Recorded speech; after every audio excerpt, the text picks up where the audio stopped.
बिस्मिल्लाहिर्रहमानिर्रहीम। आज आपके साथ इस वीडियो के ज़रिए अफ़गानिस्तान के लिए पाकिस्तान के ख़ुसूसी नुमाइंदे मोहम्मद सादिक के इस्लामाबाद में एक सेमिनार से ख़िताब में जो उन्होंने अफ़गानिस्तान तालिबान हुकूमत और कलअदम तहरीक तालिबान से मुतालिक जो उन्होंने उसी सेमिनार में कुछ अहम नुकात उन्होंने अपने तकरीर में बोले थे। सबसे पहले उस पर जाएंगे और बाद में कि क्यों सादिक को इस तरह अल्फाज अदा करने पड़े। तो सबसे पहले तो उसने एक ये बात की है कि अगर अफ़गान तालिबान की हुकूमत ने TTP के मामले में पाकिस्तान के साथ तावन नहीं किया तो सादिक के बकौल तमाम मामलात ख़त्म हो जाएंगे या रुक जाएंगे। ये पहला नुक्ता था। दूसरा उन्होंने कहा कि TTP पाकिस्तान के लिए उनके बकौल सादिक के बकौल एक बहुत बड़ा चैलेंज है और उसको नज़रअंदाज नहीं किया जा सकता। तीसरी बात उन्होंने ये की है कि अफ़गान हुकूमत को पाकिस्तान के साथ तावन करना पड़ेगा।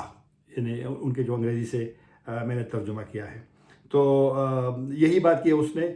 और फिर दोबारा उन्होंने यही कहा है कि अगर उस पर तावन नहीं करते तो फिर मामलात रुक जाएंगे। दूसरी बात उन्होंने जो की है कि हल इस मसले का ये नहीं है कि आप TTP के लोगों को वहाँ कत्ल करें, गिरफ़्तार करें, मारें उसको या उनको गिरफ़्तार करें, बल्कि मोहम्मद सादिक ने तकरीर में ये कहा कि आप TTP के लोगों को वहाँ पर कंटेन करें, उनको रोकें। तो ये उन्होंने बेसिकली बात की है। इस पे अभी तक अफ़गान हुकूमत का कोई रद्द-ए-अमल सामने नहीं आया, लेकिन माजी में अफ़गान हुकूमत का मौक़िफ़ यही रहा है कि पाकिस्तान की रियासत के ख़िलाफ़ जो लड़ने वाले ग्रुप से वो TTP है या हाफिज़ गुलबादर ग्रुप है या दीगर ग्रुप है, अफ़गान तालिबान के बकौल वो अफ़गानिस्तान से ऑपरेट नहीं करते, वहाँ से यानी वो अपनी जो फ़ालियत है वो नहीं करते। तो बहरहाल ये है। अब सादिक साहब ने वैसे सादिक साहब बड़े धीमे लहजे में और बड़े आराम सुकून से बोलने वाले शख्सियत हैं और हमारी उनसे मुलाकात होती रहती है, उनको सुनते भी हैं। लेकिन और सादिक साहब आपको याद होगा तकरीबन 2 हफ़्ते पहले वो काबुल में थे। तालिबान रहनुमाओं से, वज़ीर ख़ारिजा से, वज़ीर तिजारत से उनकी मुलाकातें हुई थी और एक वापसी पे एक उम्मीद थी कि जो दिसंबर में उनका दौरा था और वहाँ पर फिर स्ट्राइक हुई थी।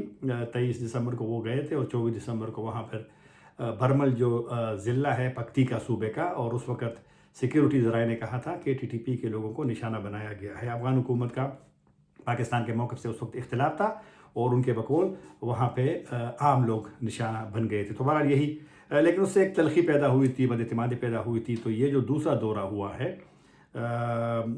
मार्च में, तो इसमें एक उम्मीद पैदा हो गई थी। लेकिन सादिक साहब के तकरीर से जो यहाँ पर इपरी नाम का जो एक थिंक टैंक है उसमें ख़िताब करते खैबर पख्तूनख्वा में जो मौजूदा सूरत हाल है सिक्योरिटी का, उस पर ये सेमिनार था। तो ये जो जिस तरीके से सादिक साहब बोले, मेरे ख़्याल में वो जो पाकिस्तान की एक गिला शिकवा है अफ़गानिस्तान से और मायूसी भी कह सकते हैं, वो मेरे ख़्याल में मायूसी बढ़ गई है।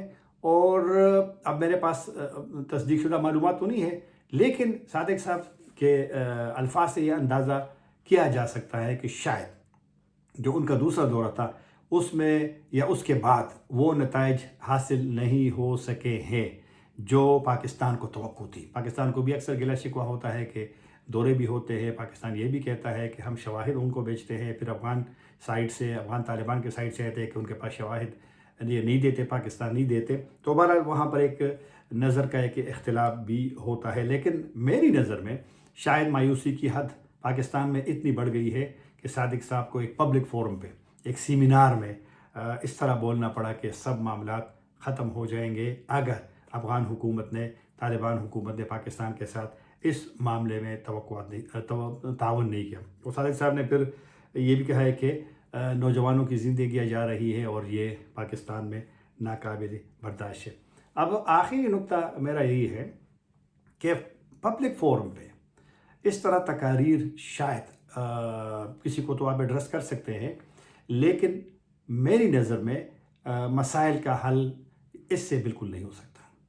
और ये जो बयानात हैं दोनों साइड से, कभी पाकिस्तान से साइड, कभी कभी उस साइड से बयात है, ये मसाइल का हल नहीं है। अगर मसाइल का हल दोनों हुकूमतें मसाइल का हल चाहते हैं तो फिर तो ठीक है, अगर नहीं चाहते तो फिर तो मैं और ज़्यादा आप लोगों में से हम किसी को तो मजबूर नहीं कर सकते TTP کا مسئلہ اس میں کوئی شک نہیں ہے کہ وہ پیچیدہ ہے، وہ ایک مشکل مسئلہ ہے، اور اس کی طرف اگر یہ والی صورتحال ہو، پبلک کے بلیم گیم ہو اور ایک دوسرے کے خلاف الزامات ہو، تو پھر تو آپ اعتماد جس کی ضرورت ہے وہ اعتماد تو پھر نہیں رہا۔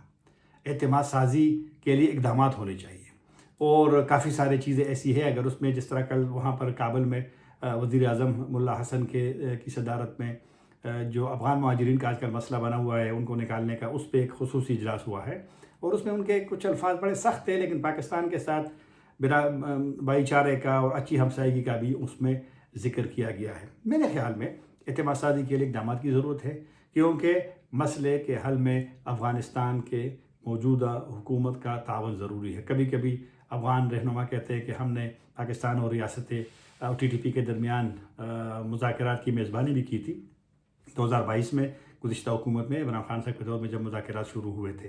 بعد میں مذاکرات ناکام ہو گئے، TTP کی شرائط پاکستان کے لیے منظور نہیں تھے، پاکستانی اداروں کے لیے TTP کے شرائط منظور نہیں تھے، تو بہرحال انہوں نے اگر اس وقت یہ میزبانی والا کام کیا ہے تو اس کو تو آپ رول آؤٹ نہیں کر سکتے، لیکن اصل مسئلہ یہ ہے کہ مسئلے کا حل چاہتے ہیں کہ نہیں چاہتے، اور مسئلہ آپ کیسے حل کرانا چاہتے ہیں۔ میرے خیال میں اعتماد، مذاکرات اور سب چیزوں کو حساسیت کو نظر میں رکھتے ہیں، بندوق کے نوک پہ ایسا نہیں ہے کہ دوسرا کوئی آپ کی بات مانے گا، لیکن میرے خیال میں اگر ایک ملک کو آپ اس کی حاکمیت کو، آپ اس کی آزادی کو صحیح معنوں میں تسلیم کرتے ہیں تو میرا خیال ہے کہ مسائل حل کی طرف جا سکتے ہیں۔